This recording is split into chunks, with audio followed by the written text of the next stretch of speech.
I mean, I've stayed in my share of haunted hotels, and I have to say I'm not really a fan of staying in haunted hotels. Talk about haunted hotels because there are quite a few. Right.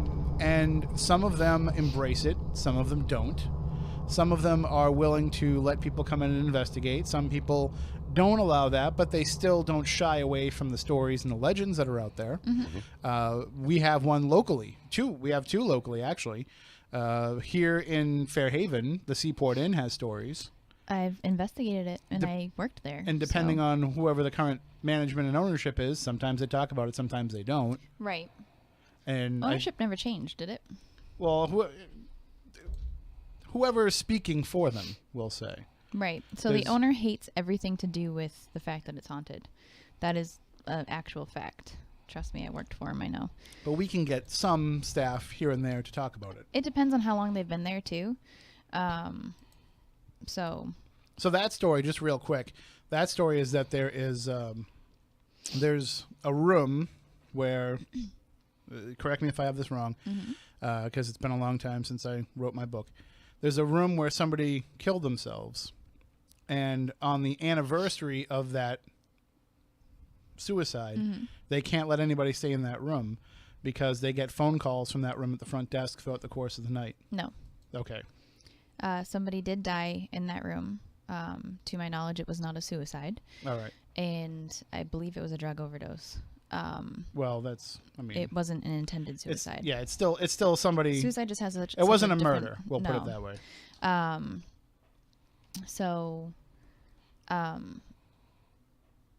They don't usually rent out that room, anyways. Ever at all?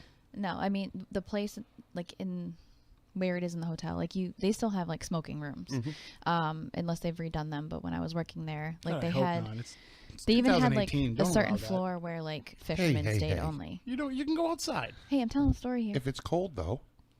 Right. Too bad. Carry on. Go ahead. I'd rather not have the place burned down. They have like a certain floor that they rent to like just the fishermen on the boats, because when they come in, obviously smelling like seafood, different things like that, they have like the smoking rooms because a lot of the guys smoke. So like they have certain areas of the hotel. To my knowledge, this was one of the areas of the hotel that they don't rent to the regular public, just to like certain people. So when they it's not that they don't rent it out, but the phone does call the front desk.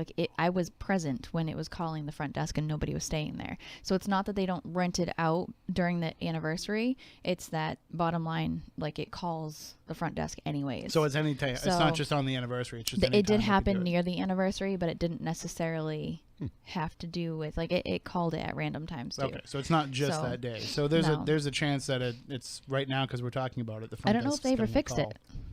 I have no idea. I mean, you could take the phone out of the room, but you still might get calls. It doesn't, just because you take the phone out doesn't mean that they're not still going to try to call. I remember at the time the current manager's son was working maintenance, and he was terrified to go in there because he didn't know what he was going to find, because the phone just kept ringing, and he was terrified of the fact that there might be a ghost in there waiting for him.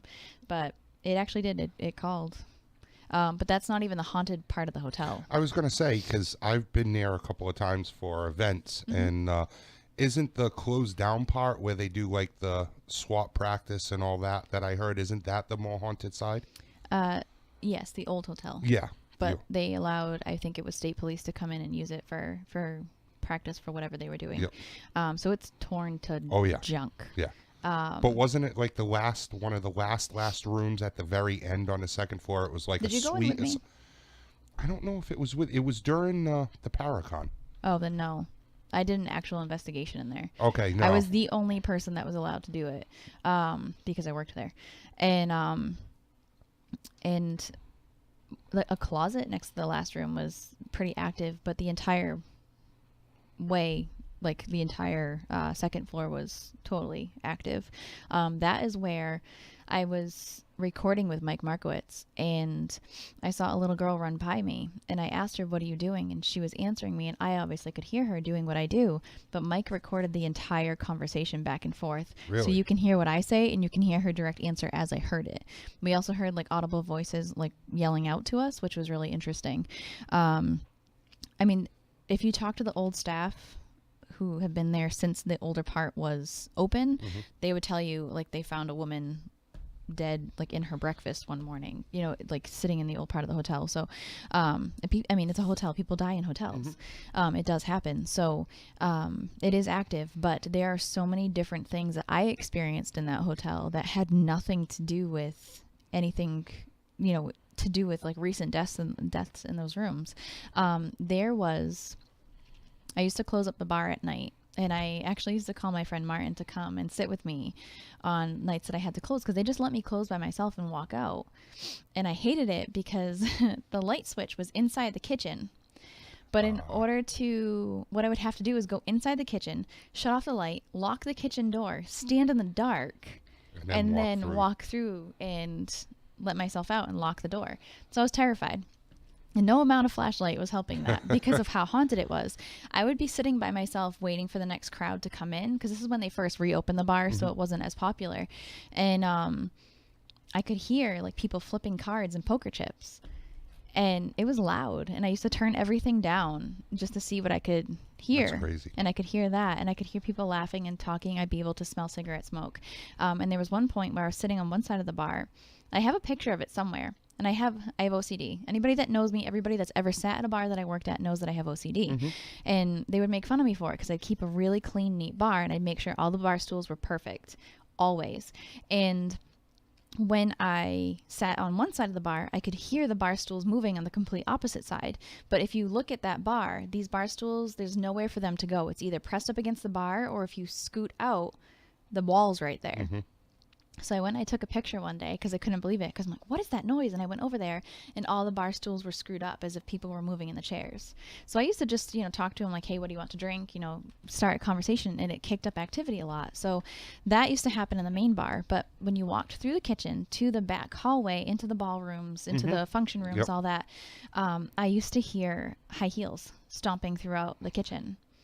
And it used to scare the hell out of me, because they were angry heels. Anybody that's ever heard a woman stomp away mad wearing heels. Now, it's funny you say that, because when we did the Paracon there, he let us investigate the old part of the hotel. Now, you understand, like, when you're in those ballrooms, you go through the back of them, and you're in a back hallway. Yeah. And that would actually, if you took a right, you could end up at the door to go up to that building. We were walking there. All of a sudden, somebody said, did you hear that? And there was only a group of 5 of us. And we all stopped, and you could hear what sounded like a heavier woman, like really upset and mad, like stomping her feet, walking to the actual like doorway or something. Right. So I used to hear this woman stomp all the time, and it used to scare me. But it got to the point where anybody that knows me knows I've worn heels forever. It's just me. The guys that used to work in the kitchen, when we reopened the kitchen, used to come in and be like, did you just run past me? I just saw a woman with red hair and with heels on run past me. I'm like, nope, wasn't me. I don't have red hair. Well, without it being as dark as it is, yes, it's red. Oh, okay. So, don't tell my secrets. So, when they would hear it, they'd come blasting out into the bar and ask me why I was running in my heels in the kitchen. I was like, it's not me. So I had heard it. They had heard it. And I did some research. And I found someone that worked in a certain department for a certain agency to dig up some info on me for this particular area for me.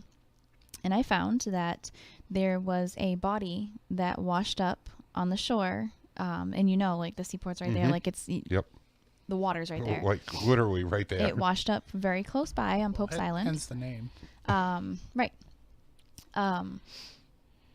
They still have not identified her.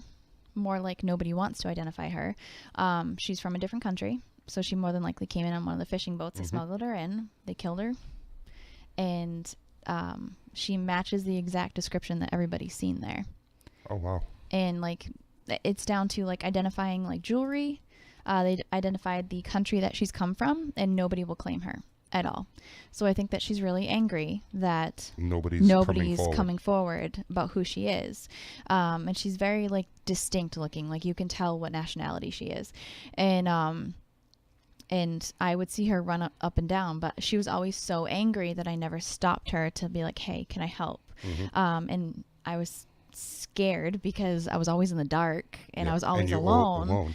And I mean, I can understand, being angry and being stuck in the in-between and not having anybody to help you. But she was always so angry and so fast, I could never stop her. So doing the research, I found out who she was. I don't know if she still stomps around the halls there, but it's all in that back part, but right where they would have found her body. A friend of mine, Rebecca, used to work there.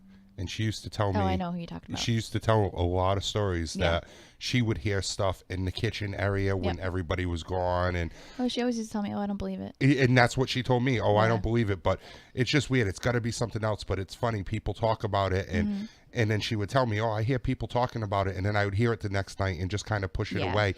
But I guess something finally did happen that she totally believed. I forgot what it was, if something fell over. But she's like, there's no way it could have. So she just totally believes it. Which is funny because you can hear things, but you ignore them. Yep. So, you know that the Comfort Inn and Suite has a room like that in Fall River. Oh, does it? Yes. No, thank you. Literally, as soon as you walk in, it's the first room right by the elevator. They've asked me to come in and check it out just to see. And I've actually had a friend stay there. They usually don't rent it out, but it was busy, so they did give it to him. And he stayed there, and he said all night long he kept feeling like somebody was tapping him on his shoulder. He said he heard the bathroom door open and shut a couple of times. But supposedly somebody did hang themselves in there, and then there was in that same room a drug overdose about 6-7 months later. That's pretty common nowadays, especially with the opioid epidemic that we're having. But going a little further out, I was asked one night to go to the Ritz-Carlton in Boston because they had a room that they could not rent out. The regional manager stayed there, and she got so freaked out, she moved her room. So she said, we have to get somebody in here, but how do we do that without upsetting people that are paying a lot of money to be there? Without the public So knowing. they kind of snuck me in, which was really funny. The security team was, busy running around with their headsets and, talking about me and what I was doing and trying to keep people from figuring out what was going on. I remember walking in the front door and Kirstie Alley was at the bar. Really? The New York Rangers team was there. Gronk was there with his family.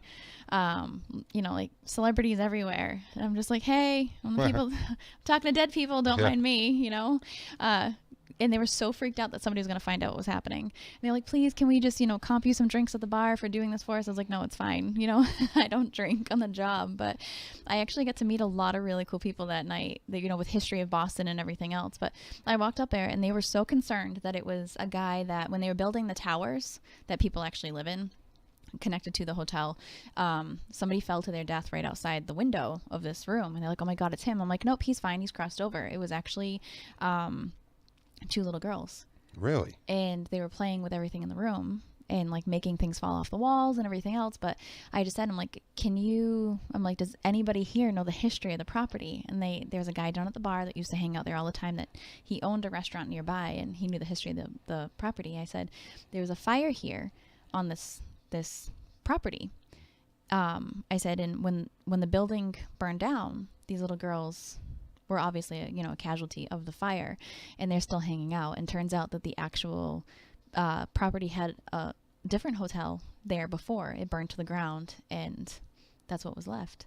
So they were still playing in the halls, and they were freaking people out nonstop. So I had to do my thing and make sure that they crossed over, but not get seen doing it either. Huh? And not get seen doing your job either. So it was very, very interesting.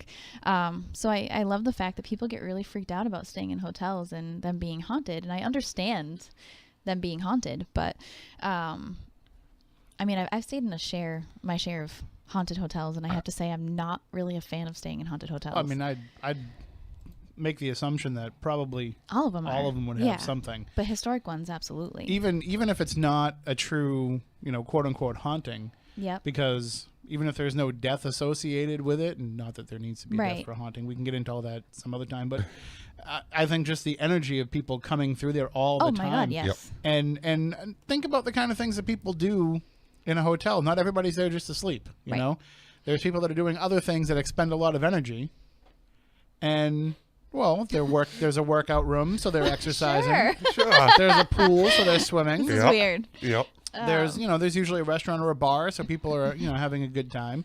And then, when they go back up into their room, Yep. Not everybody is like me and wants to take a bath in the tub and Right. fall asleep watching TV. So there's other things that are going on. So there's energy that's expelled in there. But sometimes it's not even because of the fact that it's a hotel there, but just about Right. the fact of where it's located. And a good case in point with that is the John Carver Inn in Plymouth, where we'll be in September for the Plymouth Paracon. They have a haunted room. One room is supposedly, super haunted there.